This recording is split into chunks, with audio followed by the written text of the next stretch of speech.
তো বন্ধু দেখো আমার কিন্তু এটা একটু ঝোলটা টানবে, তাই আমি চলে এলাম। তো চলো তোমাদের সাথে এই তরকারিটা এখনও বাকি আছে, ওটা হতে হতে তোমাদের সাথে কিছু কথা শেয়ার করি। তো তোমরা জানোই আমি একটা কাজে যুক্ত হয়েছি স্টেট ব্যাংকের আন্ডারে। তো যাই হোক, ওটাতে যে লাইফ ইন্স্যুরেন্স আছে সেটাতে তোমার কাজ করছি এবং সেটাতে বেশ সাফল্যই পেয়েছি। তো সাফল্যতা অর্জনের জন্যই কিন্তু আমাদের একটা ইভেন্ট ছিল কলকাতাতে, বিশ্ববাংলা অডিটোরিয়াম। তোমরা আমার ভিডিওতে তোমরা পেয়েছো, তোমাদের সাথে আমি শেয়ার করি, কারণ তোমাদের সাথে আমি সব কিছু শেয়ার করি। কিন্তু সবথেকে খারাপ লাগলো যে অরিজিনালি আমি ওইখানে পৌঁছে যা যা ভিডিও করেছি সেটাই তোমাদের সাথে শেয়ার করেছি, বাট সেখানে দেখলাম আমার একটা ভিডিওতে কপিরাইট চলে এসছে। কিন্তু আমি বুঝলাম না যে কেন আমার ভিডিওতে কপিরাইট এলো, কারণ আমি ওখানে প্রেজেন্ট ছিলাম, ওটা আমি ভিডিওটা তুলে করেছি এবং আমি পোস্ট করেছি, অন্য কারোর থেকে নেওয়া নয়। তো যাই হোক বন্ধুরা, এটা কেন হচ্ছে আমি জানি না। সবার প্রিয় জিদ্দা এসেছিলেন, তো জিদ্দা এসেছিলেন।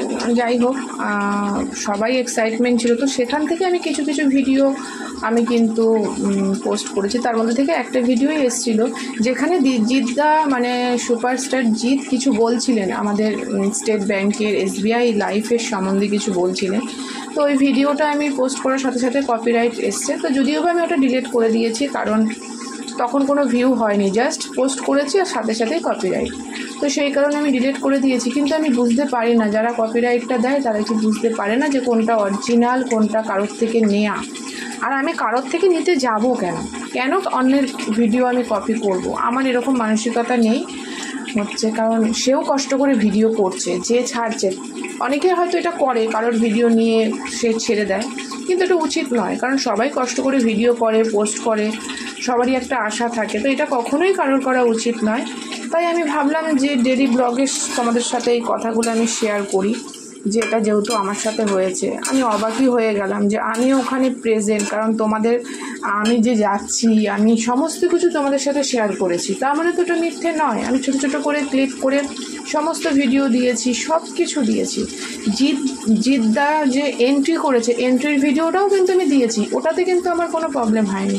কিন্তু জিদ্দা যখন স্টেজে আমাদের সম্বন্ধে, আমাদের কাজ সম্বন্ধে, আমাদের প্রোডাক্ট সম্বন্ধে, আমাদের সমস্ত কিছু SBI লাইফের সম্বন্ধে কিছু যখন বলছিল, সেটাতে দেখলাম যে পয়সা কোনো ব্যাপার না, ঠিক আছে চলো, হয়তো কোনো ভুল কারণে চলে এসছে। তো এই একটা বড় অ্যাচিভ কাজ করে পাচ্ছি। সেরকম অ্যাচিভই চাই যে আমার ইউটিউবের চ্যানেলটাও যেন এরকমভাবে আস্তে আস্তে দাঁড়িয়ে যায়। তার জন্য তোমাদের অনেক অনেক সাহায্যের দরকার, সাপোর্টের দরকার। আর একটা কথা, তোমরাও যদি SBI লাইফ ইন্স্যুরেন্সে কোনো ইন্টারেস্টেড থাকো, তো অবশ্যই আমাকে কমেন্ট করতে পারো, আমাকে জানিয়ে দিতে পারো যে আমার মানে কি বলবো, আমাকে তোমরা জানাতে পারো যে তোমরা ইন্টারেস্টেড আছো। বাচ্চা থেকে বড়, মানে 0 বয়স থেকে 60 বছর পর্যন্ত মানুষ ফেসিলিটি নিতে পারে এই SBI লাইফ ইন্স্যুরেন্সে। তো চলো, আজকে কিন্তু আমি বলেই দিলাম আমার যে কাজ আছে, কাজের সম্বন্ধে তোমাদেরকে কিন্তু আজকে আমি বলেই দিলাম। তো আশা করি তোমাদের ভালো লাগবে ভিডিওটা। অবশ্যই ভালো লাগলে লাইক, কমেন্ট, শেয়ার করে দিও, বেশি বেশি করে শেয়ার করো এবং তোমরা আমার পাশে থেকেও সাপোর্ট করো। তো চলো, এবার তরকারিটা আমি নামিয়ে নেবো, হয়ে গেছে। একটু গরম মশলা দিয়ে নামিয়ে নেবো। তো গরম মশলা অ্যাড করে দিয়েছে, কালারটা এসছে দেখো, অনুষ্ঠান বাড়ি ফেল। তো তোমাদেরকে কিন্তু আজকে কিন্তু আমি অনুষ্ঠান বাড়ির মতনই একদম সুন্দর একটা গেবি হালকা গেবি করা পটল চিংড়ি রেসিপি এই পটলের সিজনে কিন্তু তোমাদের সাথে শেয়ার করে ফেললাম। অবশ্যই ভালো লাগলে তোমরাও বাড়িতে ট্রাই করতে পারো, আর ভালো লাগলে অবশ্যই লাইক, কমেন্ট, শেয়ার করে দিও প্লিজ। এবারে আমি এটাকে ঢেলে নেব। তো দেখো জাস্ট কালারটা দেখো বন্ধুরা, কোনো কথা হবে না। দেখো জাস্ট কালারটা দেখো। আমি ঝোল অল্পই করেছি, এগুলো এক গাদা ঝোল ভালো লাগে না।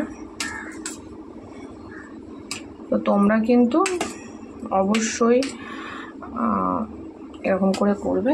কি কালারটা ভালো এসছে না বন্ধুরা? দারুণ এসছে কালার। তো বন্ধুরা, অনেক কিছু কিন্তু আজকে ব্লগের রান্নার ভিডিওর মাধ্যমে অনেক কিছু শেয়ার করলাম তোমাদের সাথে। আশা করি তোমাদের ভালো লাগবে। আর ভালো লাগলে বেশি বেশি করে সাবস্ক্রাইব করে দিও, বেশি বেশি করে শেয়ার করে দিও। একজনের বেশি তো কেউ বেশি বেশি করে শেয়ার করে দিও, যাতে আমার সাবস্ক্রাইবও বাড়ে আর শেয়ারটাও বাড়ে, ওয়াচ টাইমটা বাড়ে। তো চলো, এখনকার মতন এই পর্যন্ত। আবার ফিরে এসেছি নেক্সট কোনো ভিডিওতে।